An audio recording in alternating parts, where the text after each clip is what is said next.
Cat Fancy wasn't about pure brains. This cat would have a pull. Oh yeah. All right. Well, this cat was fun, but I think it's time for us to go. Bye.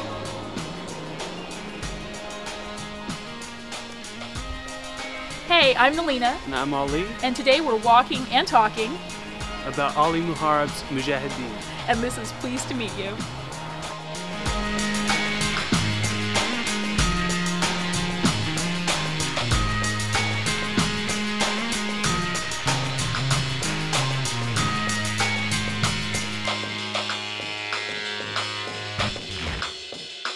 So I'm curious just how long you've been playing music, because I know it's been a while. You've had other projects, other bands. How did you start? Well, back in high school I met some buddies who were into the same music as myself, and so I picked up the bass guitar. Oh really? That was your first instrument? Yeah, I'm All actually right. primarily a bassist. Yeah, because that's what you did in Talkative, correct? Yes. Alright. Like, I hear the bass lines in your new album and everything, but I also hear so many other instruments, so I was pretty curious. Oh wow, why bass? Bass, I was drawn to it. Back in the day, it was really into the Red Hot Chili Peppers for whatever reason. And I just like the idea of kind of holding everything down as opposed to kind of being at the forefront, you know, having to command people. And yeah. just felt really comfortable just for my role in the band. So. And Red Hot Chili Peppers used to be good, because like that was like Californication, like take me on the other side, like the power line bass lines. Flea is he's an amazing bassist still. Even if their music doesn't quite hold up, his talent definitely does. Yeah. In terms of like what your musical tastes are, what do you listen to?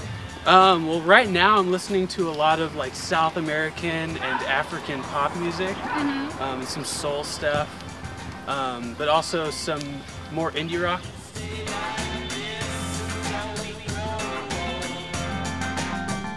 Actually, this kind of reminds me of to ask you about your album title and like what's behind it and what does it mean? Yeah, so Mujahadeen is a really complicated Arabic word that technically translates into personal struggle or one's struggle.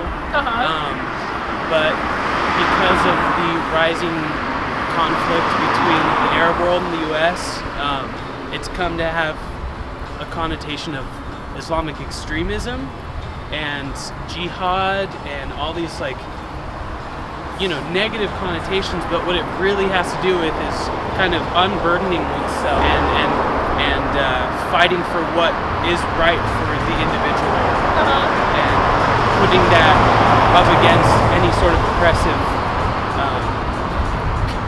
world politics or anything like that. So, and so you're like with naming your album that, it's like as though you're reclaiming it. Was that the first word that you thought of? Like, how does it tie into your album? Yeah, I mean, I felt like I had to put my own meaning forward as opposed to prescribing any sort of like approach to why I named the album that. And so how did you come to reclaim that word, or how did it come to be the title of your album? Well, the album cover depicts something it was a close personal secret of mine. I had a surgery when I was much younger, and so I didn't want to bare my chest or take my shirt off anywhere. Yeah. And so I thought, well, that's been my personal struggle. That's been something that I've been fighting for years, and so I decided to make the album cover depict my chest without a shirt on, and that freedom that I feel, that catharsis, is really what making music is for me in the first place. So.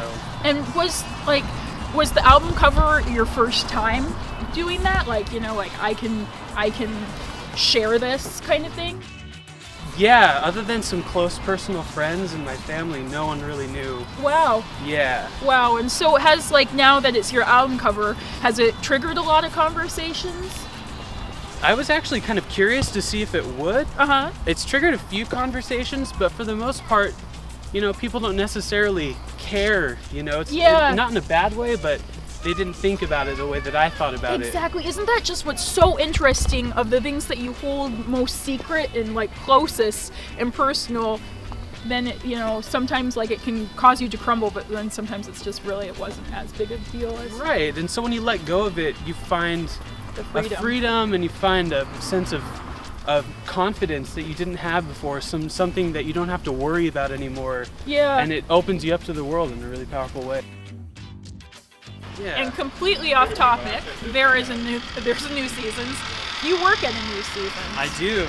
I'm a courtesy clerk. You are. How were you balancing the music versus the day job before? Because that's a lot, but yet you're playing shows, you're going to shows. Like, how did that work out? Luckily, I'm a night owl, and my hours start kind of later in the day, so I can get mornings in and get work on some stuff, and at night I can just slap some headphones on and kind of get them through there. Yeah, so it's almost like 2 days in one. Right. Yeah. Right. Cool.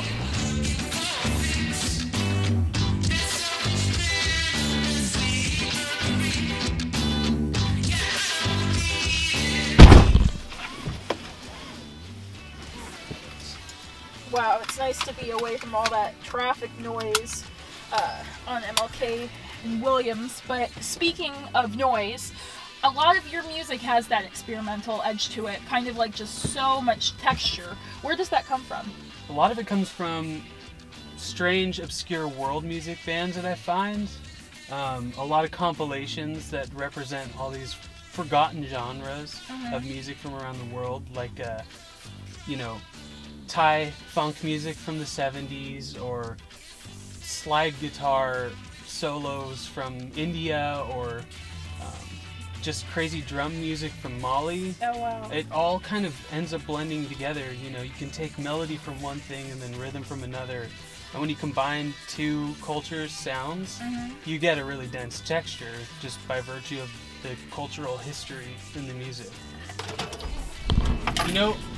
We should just go to Mississippi Records. I can show you some of the stuff I'm talking about. That sounds great. Yeah, let's do it. Right on. I want to go somewhere that I can find a little space where I can be. Don't know where it is, but I can. Awesome. So how do you find an album like that? This album is put out by a label called Sublime Frequencies out of Seattle. So I was familiar with their label, and they pick up a lot of great world acts, and this is one of them. I love it. The music's great, but on top of that, Debka 2020 is a really interesting name. Debka is a form of traditional Arab-like dance. Oh. And so this is a future dance record. It's dance music. Oh my goodness. Yeah, he's a true baller. I mean, look at that guy, just chilling. He is. I really want one of these so bad. It's called a Hatawaigal. Yeah, they're great. One thing that's interesting about the scarves is each one signifies a different nation. Oh, really? In the Middle East, yeah. Oh, wow. So they're different. Yeah. Oh, that's so cool. So, yeah, this guy's great. Jamila means beautiful. My grandmother's name, Jamila. Oh, that is so neat. Oh, wow. And so how do you think they're discovering him? I mean, do you pay attention to the music scene there now? Like, now that you're aware of an artist like him? I think it's pretty sparing. He toured through Europe a lot. He plays a lot of festivals. He actually played Music Fest Northwest. No. Yeah, with Sunning. So that was really cool. I think they just find him from the festival circuits, There's a good few Middle Eastern artists that kind of broke through that transition to the Western world. Yeah. He's one of them. And there's like Rashid Taha. He was a Moroccan musician, played in France. I think a lot of it has to do with playing in Europe and kind of making the migration.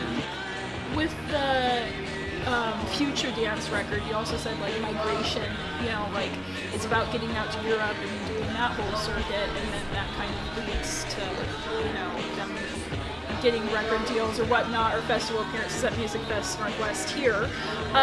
You're about to make a migration to Europe. Right. What are you going to be doing? Well, I'm joining my friend Brian Smith and Daniel McIntyre, and we're starting a psychedelic pop band called Dirty Whips. Dirty Whips, right? You already have a name, that's fine. And we're going to record out in Sweden, and so we're going to record this album, sit on it for a while, and shop it around. You're recording in Sweden? Yes. A lot of it's written already, but we're going to get together and practice it, maybe play a show or two. then go record up in Sweden. Yeah, and then maybe break out on the festival circuit and Right. transition back here. All right, that's Exactly. cool. All right. Ooh, this looks fun. Oh, yeah. This looks real fun. Oh, Nigerian. Afro jazz from '76. There's this one guy that I've become obsessed with. He does the Kola song. All right, I'll find it. Oh, shaking hands. So, I think it was '08 PDX Pop. I saw them play, and the lead singer dropped his pick and picked it up. Nick Delps, he's a good guy. I was such a nerd back then. I thought that was the coolest thing in the world. This record right here, I've sampled this before.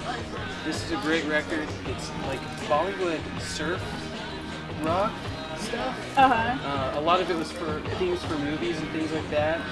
So this is the kind of stuff I'm looking out for right now.